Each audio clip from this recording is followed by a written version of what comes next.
So when it comes to Essencia, remember those pictures of the tiny, tiny shriveled up botrytis berries? So basically, throughout harvest, they collect these berries and then they collect it in these vats, and whatever juice comes out of those berries without any actual pressure, just because of their own weight pushing one berry on another, there's a tiny, tiny little tap at the bottom of these vats, and they collect the juice that's 100% botrytis influenced juice, and it's so thick and it's so rich, and the amount that you get out of those berries is so minuscule that it's treated completely different. As a matter of fact, in the Middle Ages, it was considered medicine, and you could buy it only in pharmacies.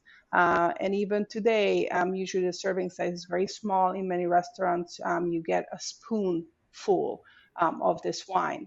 But basically, the amount of sugar, the concentration of acid is so high that Essencia or Essence ferments up to 2 years. And even then, the alcohol percentage is somewhere between 3 and 5%, usually right around 4% or so, because there's such a huge amount of sugar that the yeast has a really, really hard time to get the fermentation done.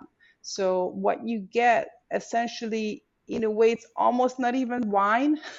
It's somewhere between juice and wine, but you get the absolute concentrated version of what botrytis does to the juice.